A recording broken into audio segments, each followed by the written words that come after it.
Every Halloween, our town came alive with the spirit of the holiday. Decorated houses adorned with eerie pumpkins, eerie music in the air, and the grandest attraction of all, the Halloween maze. It was a twisted labyrinth that popped up every year, and it was said that only the bravest souls dared to enter. That year, curiosity got the best of me, and I decided to face the maze head on. As I approached the entrance, the air was filled with the intoxicating scent of autumn. Leaves crunched underfoot, and the faint scent of bonfires hung in the breeze. People milled about, donning costumes ranging from the whimsical to the nightmarish. The entrance to the maze was an ominous archway adorned with cobwebs and skeletal figures. The scent of damp earth and fallen leaves greeted me as I stepped inside. The atmosphere was electric with excitement, but I couldn't shake the feeling of being watched. The twisting path led me through a dense thicket of shrubs and overgrown bushes. The ground was uneven, and I stumbled over roots and rocks. My heart quickened as I felt an eerie presence at my back, like a shadowy figure trailing my every step. The unsettling sensation of being stalked only grew as I delved deeper into the maze. My breath misted in the cool evening air, and the moon cast long, eerie shadows. The rustle of leaves and the distant laughter of other maze-goers filled my ears, but the feeling of a sinister presence never left me. The twists and turns of the maze only seemed to amplify my unease. I could hear faint whispers and eerie laughter around me, but no one was in sight. The scent of damp earth grew stronger, mingling with the aroma of rotting leaves, creating an atmosphere that was both enticing and menacing. I quickened my pace, desperate to escape the feeling of being watched, but the maze seemed to stretch on endlessly, and every corner I turned only led me deeper into its intricate web. The sense of impending doom was palpable, like a shroud that clung to me. With each passing moment, the eerie sensation of being stalked grew more oppressive. I could hear faint, echoing footsteps behind me, but when I turned to look, there was no one there. The scent of damp earth and fallen leaves seemed to close in around me, suffocating and inescapable. As I rounded another corner, a chilling sight greeted me. A dark figure, clad in tattered rags, loomed in the shadows. Its face was obscured by a hood, and its eyes glittered with an unsettling malevolence.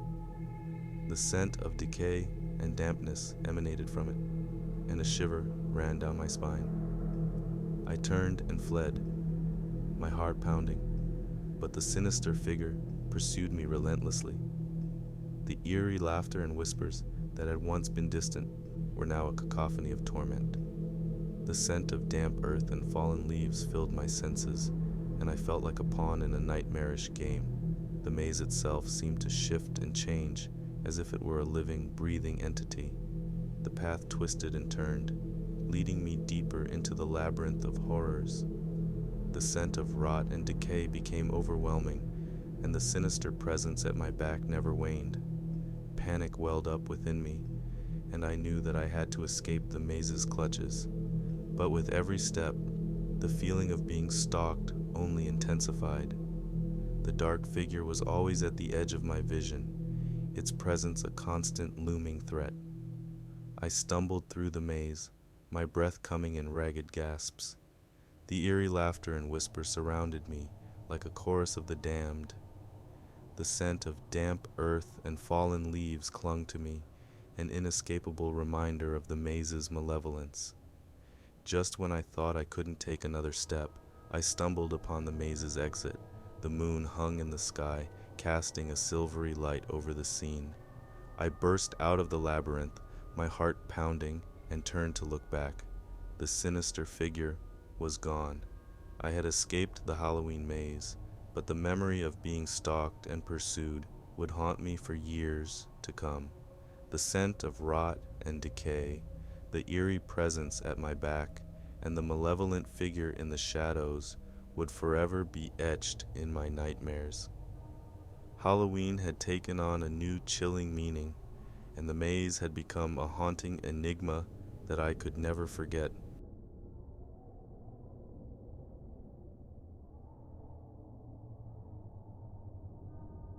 The old costume shop had always been a place of intrigue for me. Its creaky, wooden floors and dimly lit interior housed a treasure trove of outfits, from elegant period attire to playful disguises. But one costume, in particular, had captivated my attention: an ornate Venetian mask. Its porcelain white surface was adorned with intricate, swirling patterns in sapphire and gold. The eyes behind the mask seemed to follow me, their intensity drawing me closer. The shop owner, a frail, elderly man, had warned me about the mask's history, but my curiosity got the best of me. I handed over my payment, and the mask was mine. The mask seemed to have a life of its own, its presence hanging heavy in my mind. That night, I hung the costume in my closet and went to bed. As I drifted off to sleep, I couldn't shake the feeling that the mask was watching me, waiting for the right moment to come to life. The following night, I was jolted awake by an eerie, whispering sound. The room was cloaked in darkness, and the scent of incense filled the air. My heart raced as I turned on the light, only to find the Venetian mask missing from its place. My pulse quickened, and I could feel a malevolent presence in the room. The scent of old fabric and incense became overpowering, and the room seemed to shift and change. The mask had come to life. As I watched in horror, the mask floated in the air, suspended by an unseen force. It moved with an otherworldly grace, its sapphire and gold patterns shimmering in the dim light. The scent of incense and ancient fabric grew stronger, and a feeling of dread settled over me. The mask turned to face me, and I could feel its gaze bore into my very soul. It beckoned me with an outstretched hand, and I couldn't resist its call. The scent of incense and old fabric enveloped me, and I was drawn into its dark, swirling depths. I found myself in a place of shadows and flickering candlelight, the scent of incense heavy in the air. The Venetian mask now adorned my face, and I felt a strange, exhilarating power coursing through me. I moved with an otherworldly grace, my every step a dance of darkness. The mask whispered to me, its voice a seductive, hypnotic melody. It told me of its history, of the lives it had touched, and the souls it had devoured. The scent of incense and ancient fabric filled my senses, and I was intoxicated by its power. As the night wore on, I moved through the city, my steps guided by the mask's malevolent will. I became a puppet of darkness, a creature of the night. The scent of incense and old fabric clung to me, an inescapable reminder of the mask's hold. As dawn approached, the mask's power began to wane, and I felt myself being drawn back to my own body. The scent of incense and ancient fabric grew faint, and I awoke in my own room, the mask once again hanging in the closet. The days that followed were a blur of unease and dread. The Venetian mask's presence seemed to linger in my mind, and I could feel its influence growing stronger. The scent of incense and old fabric clung to me, a constant reminder of the mask's malevolence. I became a prisoner of the mask, forced to do its bidding every night. I moved through the city, my actions guided by its dark will. The scent of incense and ancient fabric surrounded me, and I felt like a pawn in a nightmarish game. As the nights turned into weeks, I could feel the mask's power growing, its influence over me becoming more oppressive. The scent of incense and old fabric filled my every moment, and I longed to break free from its hold. One fateful night, as the mask guided me through the city, I stumbled upon the costume shop where it had all begun. The scent of incense and ancient fabric hung heavy in the air, and the mask seemed to draw me toward the shop's entrance. With every step, the mask's hold over me weakened. The scent of incense and old fabric began to fade, and I could feel a glimmer of my own will returning. As I stood before the shop, the mask's grip finally released me, and I was able to tear it from my face. The mask fell to the ground, its sapphire and gold patterns still shimmering with an otherworldly light. The scent of incense and ancient fabric wafted from it, but its power had been broken. I watched as the mask disintegrated into dust, the malevolent presence finally gone. The days that followed were a blur of relief and newfound freedom. The scent of incense and old fabric no longer clung to me, and I was able to move through the city without the mask's influence. I knew that I had escaped a terrible fate, but the memory of the Venetian mask's malevolence would stay with me forever. The scent of incense and ancient fabric, the haunting whispers, and the feeling of being watched would forever be etched in my nightmares. Halloween had taken on a new, chilling meaning.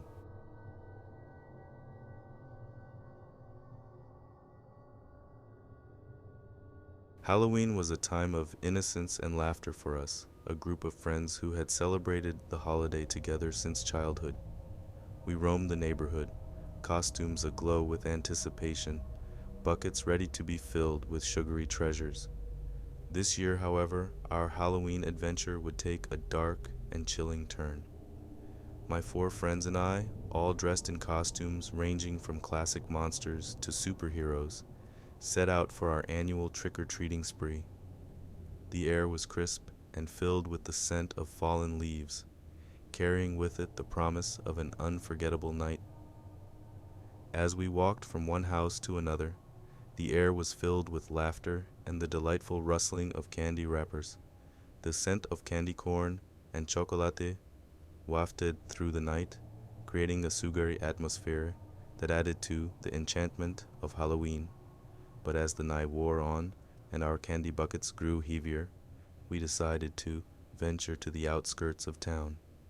The atmosphere shifted from cheerful to eerie, the scent of dried leaves and damp soil replacing the sweetness of candy. The dimly lit houses and deserted streets created an unsettling ambiance. We reached a house that stood alone, its windows dark, and a sense of unease settled in the pit of my stomach. My friends, ever the adventurous bunch, decided to investigate. They dared me to approach the house and ring the doorbell, which emitted an eerie chime that sent shivers down my spine. Before I could react, the door creaked open, revealing an elderly man with a haggard appearance. His sunken eyes held a sinister gleam, and his feeble smile was anything but welcoming. The scent of decay and something more sinister hung in the air, causing me to take a step back.